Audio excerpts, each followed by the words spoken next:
بسم اللہ الرحمن الرحیم.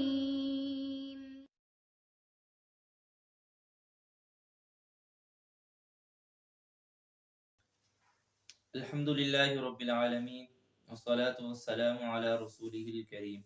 گزشتہ آیات میں اللہ رب العزت نے بنی اسرائیل کو ان کے کچھ احکام یاد دلا کر انہیں پورا کرنے کے لیے کہا تھا.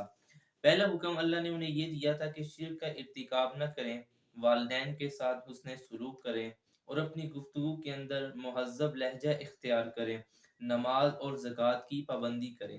تو اللہ رب العزت نے یہ احکام دینے کے بعد ان کی عملی تصویر کھینچتے ہوئے فرمایا تھا ثم تولیتم الا قلیلا منکم وانتم معرضون. اللہ رب العزت نے فرمایا تھا کہ بجائے اس کے کہ یہ میرے احکام مانتے، میرے ان حکموں پر چلتے، انہوں نے روح گردانی کی اور اپنے اس وعدے کیے ہوئے وعدے کو انہوں نے خود ہی توڑ ڈالا. تو اللہ رب العزت نے گزشتہ آیات میں ان کے نقض عہد کو اور عہد شکنی کو بیان کیا تھا.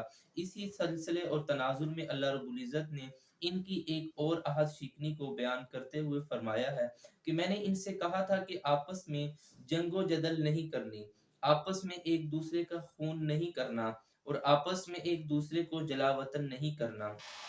اور تیسرا حکم اللہ رب العزت نے یہ دیا تھا کہ اگر تمہارا کوئی شخص کسی کے ہاں قید ہو جائے اور اس کو کوئی پکڑ کے لے جائے تو تمہارے لیے فرض اور ضروری ہے کہ اسے چھڑانا ضروری ہے.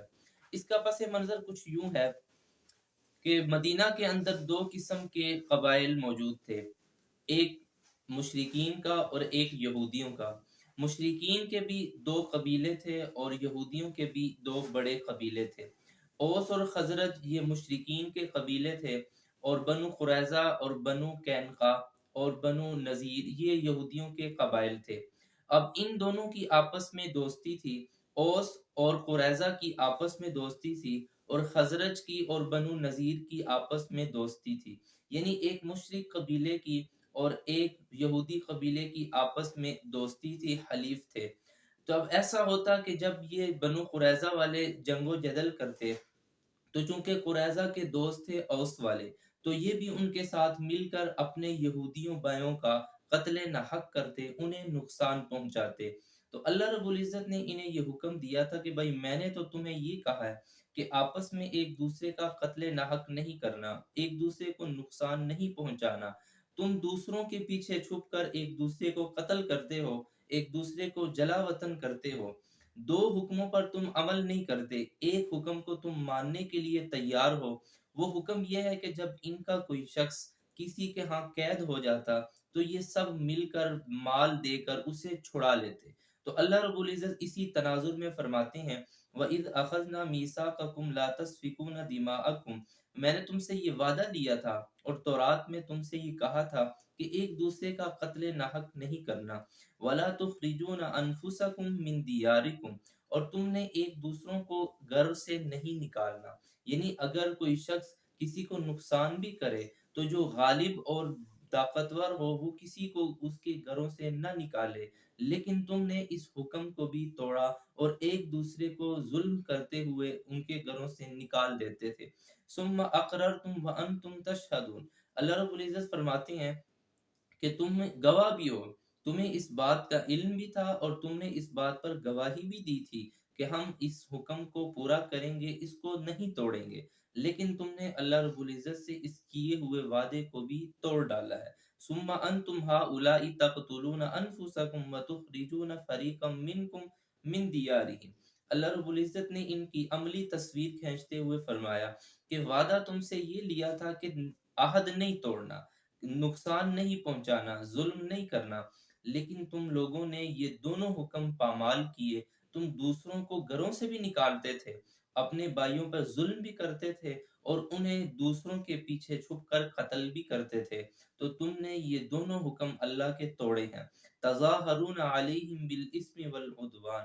یاد رکھو تم ظلم کر رہے ہو، تم نقصان کر رہے ہو، تم گناہ کی طرف جا رہے ہو اور ایک دوسرے کے ساتھ نا انصافی کے ساتھ پیش آ رہے ہو. وَإِن يَأْتُوكُمْ أُسَارَىٰ. تیسرا حکم اللہ نے انہیں یہ دیا تھا کہ اگر تمہارا کوئی بھائی کسی کے ہاں قید میں چلا جائے، یعنی جنگ کی حالت میں اگر کوئی شخص اسے قید کر لے، اسے پکڑ کر لے جائے تو سارے قبیلے والوں کا یہ فرض ہے کہ اسے مال دے کر، دشمن کو فدیہ دے کر اسے چھڑایا جائے، تو تم یہ حکم پورا کرتے تھے۔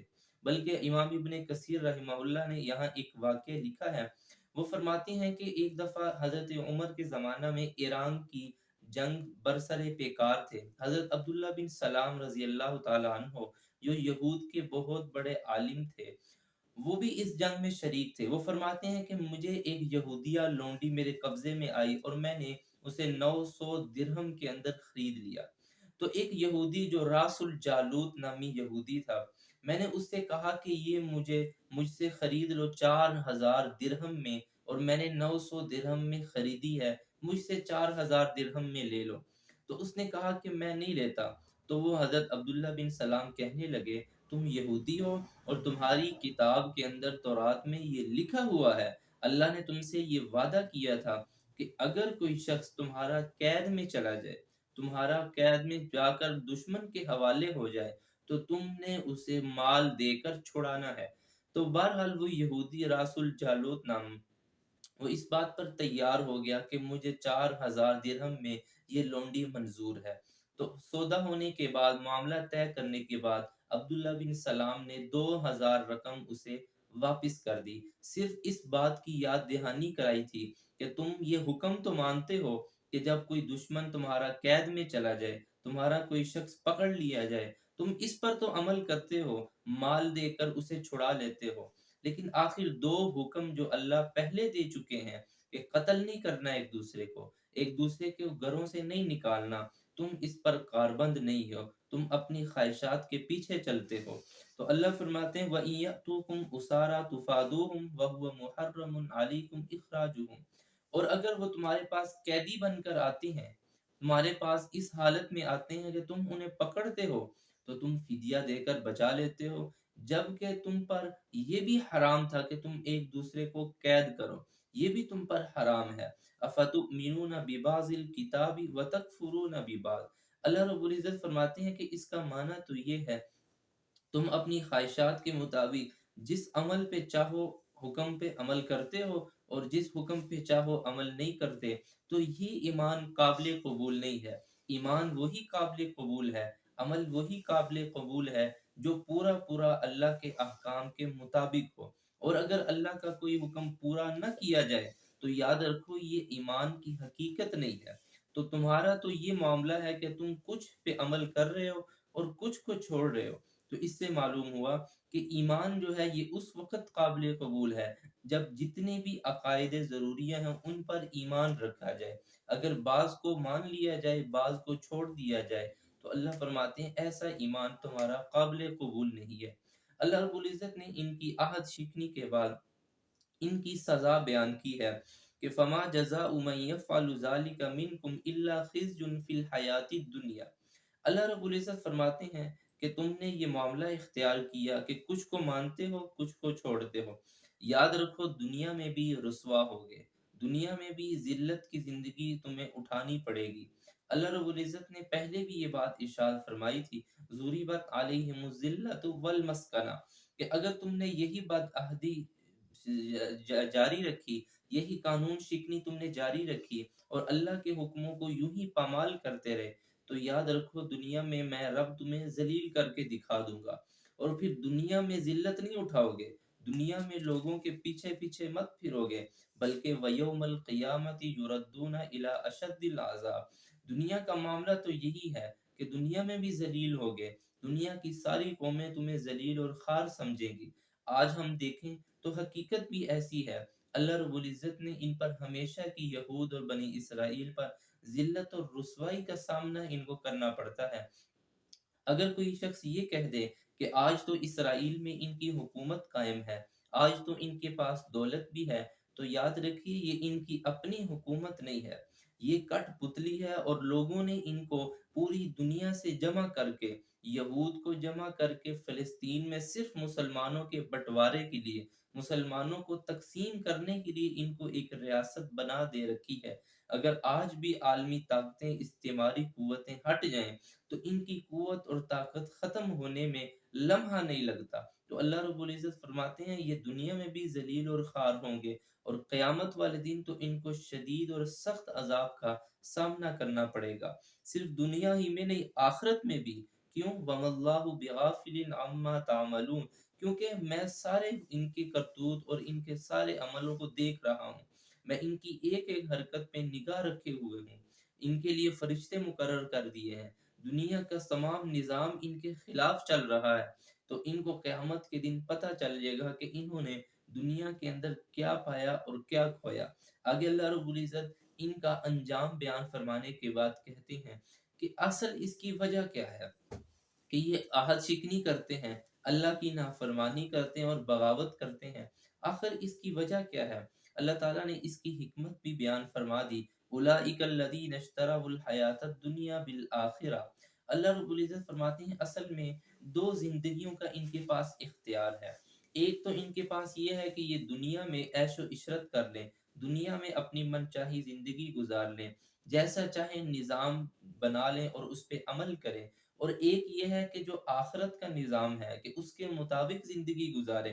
تو ان کا مسئلہ یہ ہے کہ ان لوگوں نے دنیا کی زندگی کو، دنیا کی عیش و عشرت کو، دنیا کے آرام کو انہوں نے ترجیح دے رکھی ہے۔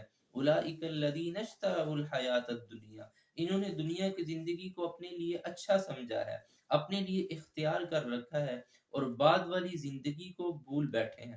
تو لہذا فلا یخفف عنہم العذاب ولا هم ینصرون، اللہ رب العزت فرماتے ہیں کہ یہاں دو چیزیں ہیں، نہ قیامت کے دن ان کا عذاب ہلکا کیا جائے گا، نہ ان کے کوئی مددگار اور ان کا کوئی سفارشی ہوگا۔